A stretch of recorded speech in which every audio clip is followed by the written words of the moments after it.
जब सिलवानी तहसील बाढ़ की चपेट में आई, खेत बर्बाद हो गए, घर उजड़ गए और लोग बेसहारा हो गए, तब केंद्रीय कृषि मंत्री शिवराज सिंह चौहान खुद ग्राउंड जीरो पर पहुंचे।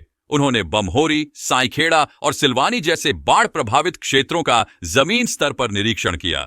खेतों में कीचड़ और घरों की टूटी दहलीज तक पहुंचे और पीड़ितों से सीधा संवाद किया।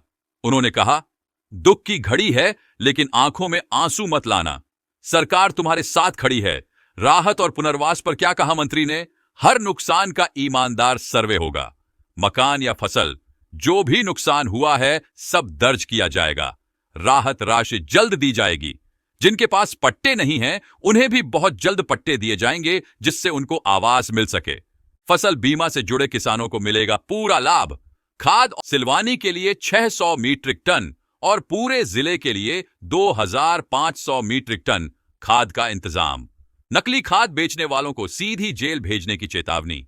हम आपको बता दें कि बाढ़ के बाद ग्राउंड जीरो पर पहुंचकर उवेश रिपोर्टर ने बाढ़ की खबर को प्रमुखता से उठाया था, जिसके बाद से पहले रामपाल सिंह, फिर विधायक देवेंद्र पटेल, उसके बाद कलेक्टर अरुण कुमार विश्वकर्मा और आज केंद्रीय मंत्री शिवराज सिंह चौहान सभी पहुंचे बाढ़ पीड़ितों के बीच में।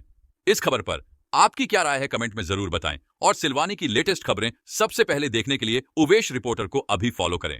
तो मकान का सामान और मकान बर्बाद हो गए, खाने पीने का सामान तबाह हो गया, पहनने के कपड़े भी लोग नहीं उठा पाए, सामान भी नहीं निकाल पाए। एक अम्मा का तो सामान उठाते भगते दौड़ते गिरी और फ्रैक्चर हो गया। इनका सब कुछ तबाह हो गया, फसलें भी नष्ट है और घर भी नहीं बचे। सर्वे चल रहा है अभी। इस व्यापक नुकसान को अभी हम और आगे सिलवानी तक देखेंगे और दुख की इस घड़ी में हम अपनी दुखी जनता के साथ खड़े हैं। सर्वे करके 4 काम हम करेंगे।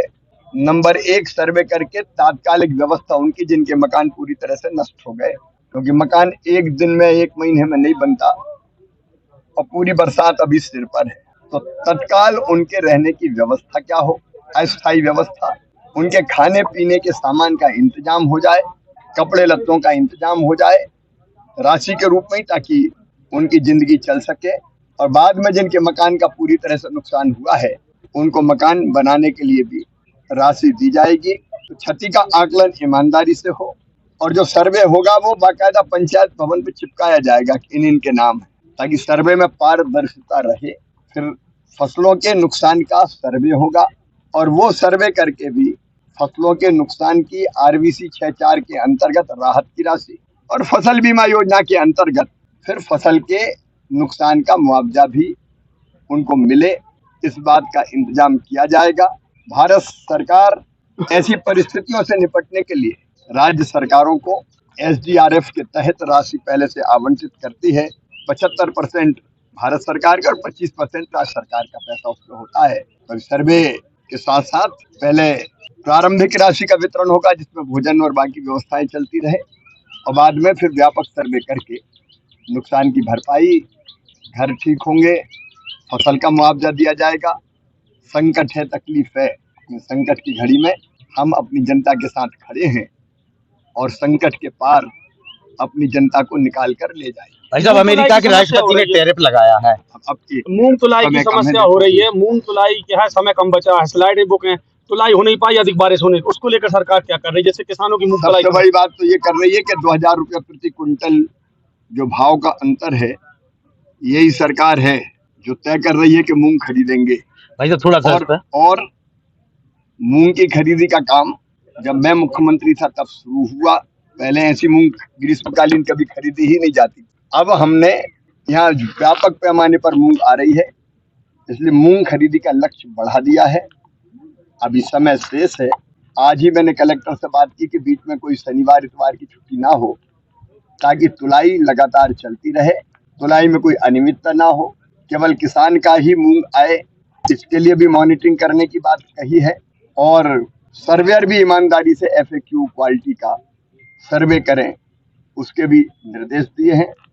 एक बात और हमने की है कि कई बार वेयर हाउस से या कहीं और से कहते हैं ये बोतल खाद के साथ और ले जाओ, वो बिल्कुल नहीं होगा किसी भी कीमत पर।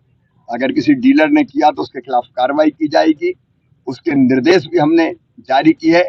कुछ जगह मुझे बताया खाद की कमी है, तो मैंने तुरंत बात की है भारत सरकार के फर्टिलाइजर मिनिस्ट्री से और आग्रह किया कि यहाँ कोटा बढ़ो।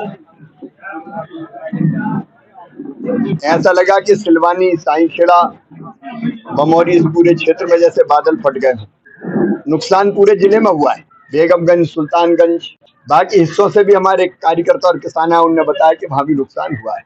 आज हमने बमौरी से लेकर सिलवानी तक जगह जगह बाढ़ प्रभावित भाई बहनों से, चाहे वो किसान हो चाहे वो गरीब हो, उनसे चर्चा की, खेतों को भी देखा और घरों को भी देखा। जो नुकसान हुआ है, जहां हुआ है वहां भयानक हुआ है।